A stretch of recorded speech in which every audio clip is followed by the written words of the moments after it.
and not worry about how it's being understood or whatever. Yet the wonderful thing about that is that it speaks to people. One is the loneliest number that you'll ever do.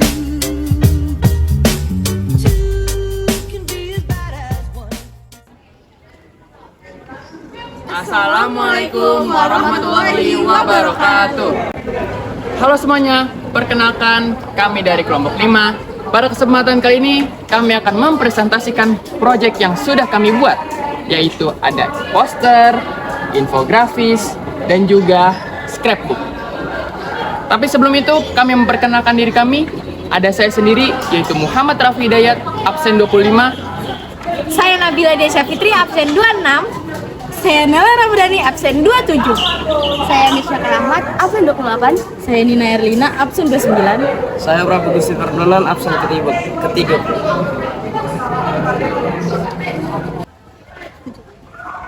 Nah, di sini ada proyek kita yang pertama, yaitu adalah poster dengan tema ondel-ondel. Kalian tahu gak sih ondel-ondel itu apa? Ondel-ondel adalah bentuk pertunjukan seni khas Betawi yang sering ditampilkan dalam pesta rakyat. Nah, pada zaman dahulu itu digunakan sebagai penolak bala dan penjaga kampung. Biasanya ia diarak saat ada pegubluk atau wabah yang melanda kampung, selamatan, hajatan besar, atau sedekah bumi setelah panen raya. Nah, ada yang tahu gak sih apa simbol dari ondel-ondel ini? Simbolnya adalah untuk pertunjukan rakyat Betawi ini itu menyimbolkan leluhur yang senantiasa menjaga anak cucunya atau penduduk suatu desa. Nah, di dalam poster ini ada elemen atau hiasan, yaitu berupa kepala ondel-ondel. Dan di sini di atasnya ada umbul-umbul atau yang biasa disebut sebagai kembang kelapik. Nah, di poster kami itu ada tulisan, wariskan tradisi meriahkan hidup dengan keunikan ondel-ondel. Apa sih pesan yang ingin disampaikan? Pesan yang ingin disampaikan, mari meriahkan kebudayaan Indonesia. Salah satunya adalah ondel-ondel. Selain bentuknya yang unik, ondel-ondel adalah salah satu kebudayaan khas Indonesia yang harus dilestarikan. Kesimpulannya adalah, sebagai warga Jakarta, kita harus mengetahui kebudayaan kita. Salah satunya yaitu ondel-ondel. Ondel-ondel harus dilestarikan dan dijaga agar tidak termakan zaman. Terima kasih. Nah, selanjutnya dari kelompok kami ingin menunjukkan suatu infografis yang bertema tentang tari topeng. Apa sih tari topeng itu? Tari topeng adalah salah satu tarian di teater Parahyangan. Disebut tari topeng karena penarinya menggunakan topeng di saat menari.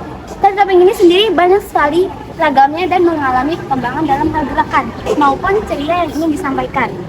Nah, tari topeng ini mempunyai asal-usul, yaitu kesenian topeng Betawi pertama kali diciptakan oleh Mak Tinam dan Kong Jion pada tahun 1930, yang konon terinspirasi dari tari topeng Cirebon. Kesenian ini pun berkembang di wilayah komunitas Betawi pinggir Betawi Orak. Selanjutnya adalah sejarah. Sejarah tari topeng Betawi berdasarkan sumber catatan sejarah, tari topeng Betawi diciptakan oleh dua orang seniman bernama Mak Inon dan Kong Bijon pada tahun 1930. Konon, tarian ini dibuat karena terinspirasi dari topeng Cirebon yang pada zaman dahulu sering ditampilkan berkeliling oleh seniman jalanan. Disebutkan bahwa dasar pola gerakan dalam tarian topeng Betawi berasal dari era Kesultanan Cirebon. Tarian tradisional dari Cirebon ini memiliki ciri khas berupa para penari yang mengenakan topeng dengan karakter tertentu. Di kemudian hari, topeng tersebut menjadi karakteristik tarian ini. Selanjutnya adalah makna tari topeng. Makna tari topeng awalnya, tarian ini memiliki kegunaan untuk mengusir berbagai malapetaka dan mara bahayanya yang ada dalam masyarakat. Namun, perlahan tarian ini mulai menjadi bagian dari tradisi dan hiburan masyarakat. Selanjutnya, kostum tari topeng. Bagi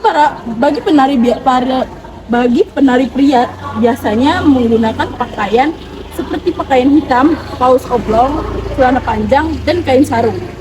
Selain itu, di bagian kepala biasanya menggunakan peci atau ikat kepala. Bagi penari wanita biasanya menggunakan kain panjang dan pakaian kebaya yang dilengkapi dengan selendang. Selain bagian kepala, memakai mahkota warna-warni yang biasa disebut kembang topeng.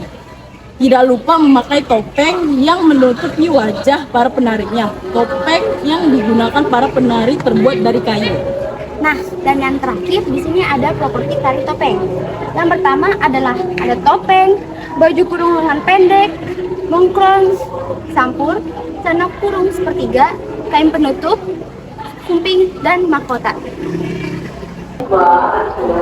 Dan proyek kami mengambil tema untuk scrapbook ini yaitu kuliner Betawi. Kuliner Betawi apa sih yang kita ambil? Wah, ternyata keraktor. Dan di sini ada pop up anggota kelompok. Di sini ada nama-nama kita dan pengertian kerak telur. Kerak telur merupakan makanan yang terbuat dari beras ketan dan telur, kemudian disajikan bersama serundeng juga topping lainnya. Kerak telur umumnya dimasak menggunakan wajan dan dinikmati saat masih hangat agar rasa gurihnya semakin menggugah selera. Selanjutnya ada asal usul kerak telur. Kita buka dulu ya. Kerak telur berawal dari buah kelapa yang berlimpah. Kemudian masyarakat Betawi mencoba mengolahnya menjadi beragam makanan. Pada saat Gubernur Jakarta dipimpin oleh Ali Sadikin, makanan khas Betawi ini mulai dipromosikan. Dalam perkembangannya, kerak telur dapat dijumpai di setiap harinya di beberapa kawasan di kota Jakarta. Selanjutnya ada sejarah kerak telur. Dalam sejarah kerak telur, rupanya makanan ini diciptakan secara tidak sengaja loh. Kerak telur ini nyatanya tercipta dari hasil percobaan sekelompok masyarakat Betawi yang tinggal di kawasan Menteng, Jakarta Pusat. Sejarah awal mula tercipta kerak telur adalah dari omelet mie dengan rempah-rempah khas Indonesia. Pada tahun 1970, masyarakat Betawi mulai menjajakan kudapan di sekitar Tugu Monumen Nasional. Kerak telur ternyata diambil dari cara pembuatannya, yakni apalagi sudah setengah matang, maka wajannya akan dibalik dan telurnya menghadap langsung ke arangnya hingga membentuk kerak. Dan akhirnya disebut dengan kerak telur karena bahan dasarnya dari telur.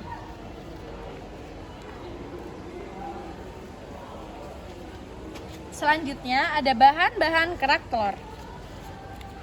Pertama ada beras ketan, ebi, bawang goreng, telur ayam atau telur bebek, merica, dan garam.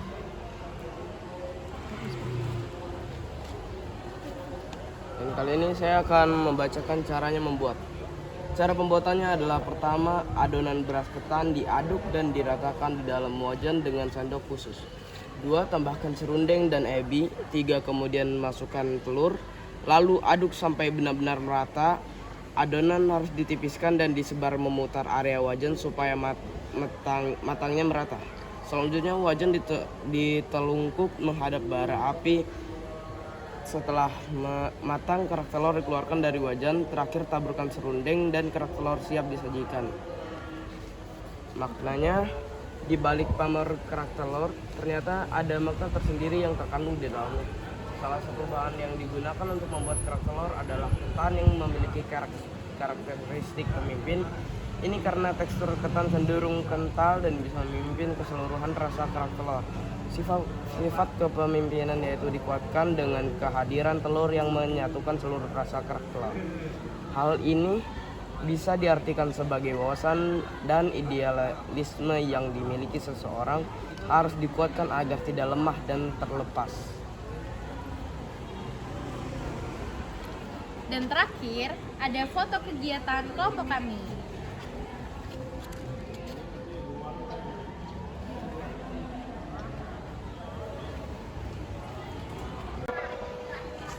Mungkin sekian yang bisa kita sampaikan dari proyek kami. Nah, kesimpulannya apa? Kesimpulannya adalah kita sebagai warga Jakarta harus mengetahui kebudayaan kita, yaitu kebudayaan Betawi. Jangan sampai di era globalisasi ini kita melupakan kebudayaan Betawi, yaitu kebudayaan Jakarta. Kami mengucapkan Terima kasih. Dadah. guys. kasih.